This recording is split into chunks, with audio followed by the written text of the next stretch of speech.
Hello, this is Dan Beaver and welcome to my YouTube channel. Today I'd like to do a video for you having to do with what I call the three selves. Three terms that have self in them. The first one is self-identity, the second one is self-esteem, and the third one is self-confidence. And maybe you've heard those terms before, but have you ever really had it defined as to what that really means? So today I want to make it clear what that means.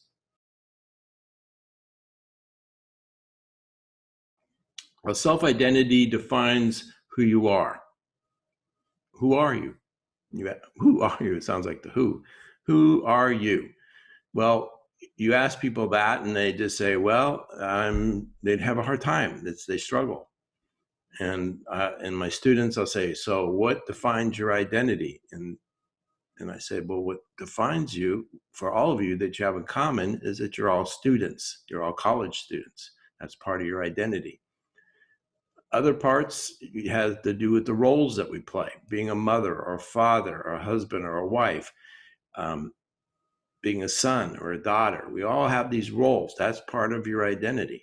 Or your interests, your career. You're a doctor, you're a physician, you're a carpenter, whatever.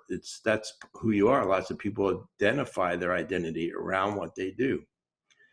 It could be your activities. I'm a tennis player. I'm a skier.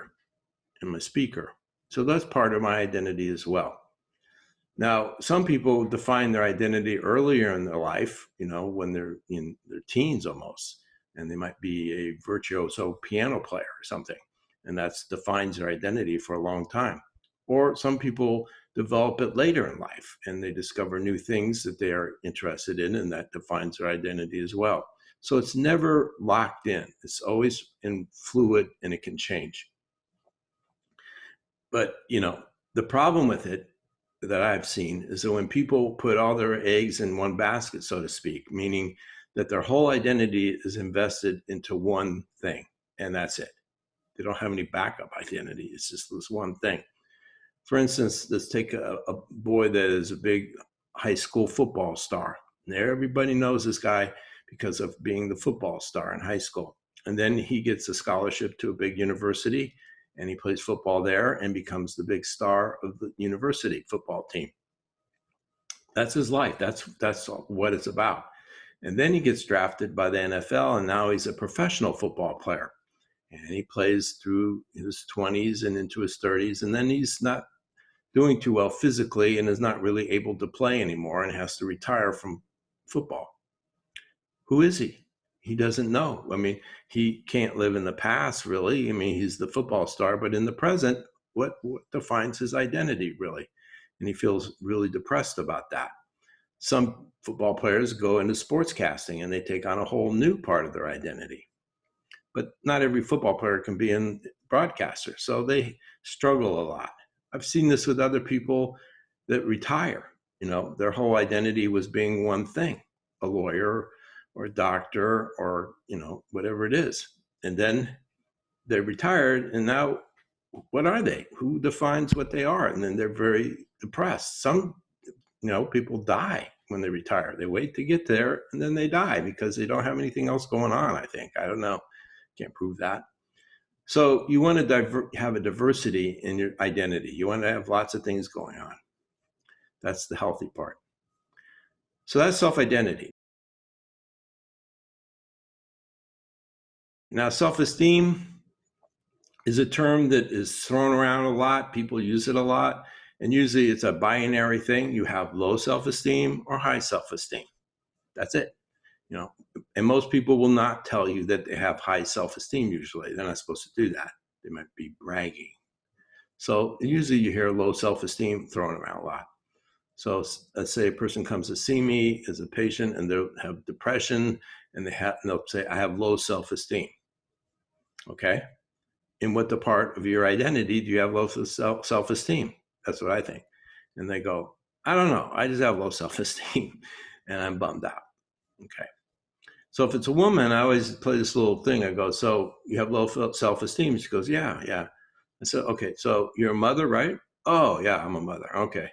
So tell me, are you a good mother? Oh, yeah, I'm really good. Let me tell you, I'm responsible, I'm loving, I'm supportive, I'm right there for them all the time. Sounds like you're a really good mother. Yeah. Now, what do you call that? That's self-esteem. She has high self-esteem as a mother. She can define attributes, positive attributes about herself as a mother, but she still comes in saying she has low self-esteem. So the danger with self-esteem is to globalize it. It's kind of like you just have low self-esteem. That's usually not true. It's usually you have self-esteem that's high in some areas of your identity and some in not. If someone gets rejected as a lover, and that'll wipe out their self-esteem in their mind and everything. When it's not true, they have good self-esteem in other parts of their identity as opposed to being a lover. But that's how they feel. That's how they see it. So try to see it as in specific parts of your identity, self-esteem.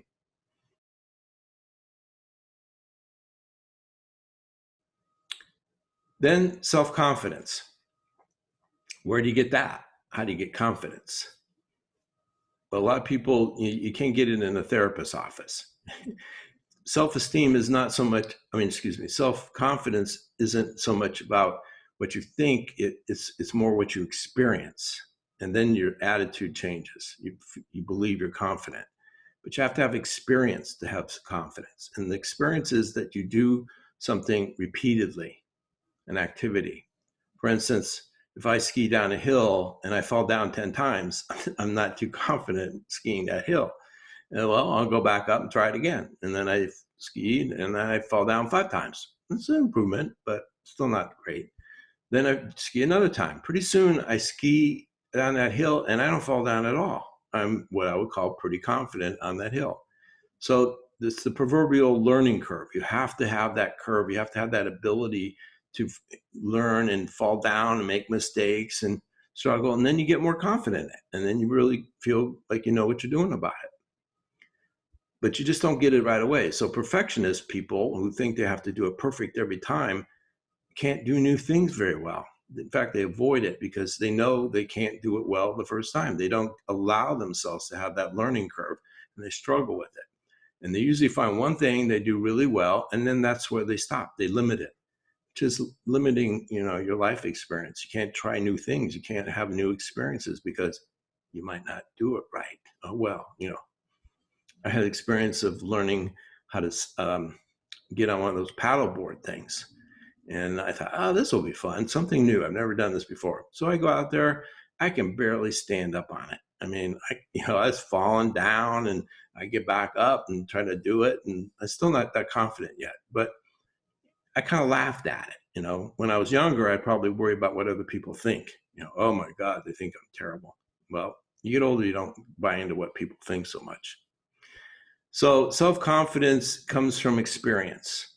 You probably heard of focus groups. A lot of times in business, people have focus groups. They want to have confidence in their product before they go out and market it.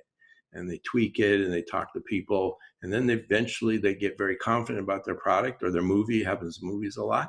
And then they launch a big marketing campaign and spend lots of money behind it. So they also have to learn how to develop confidence through experience that way as well.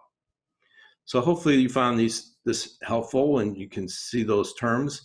And as I go on and talk about, self-esteem and self-love, these terms will come up again and again. So thanks for listening. Subscribe if you like it. Tell your friends. And we'll see you next time. Be safe.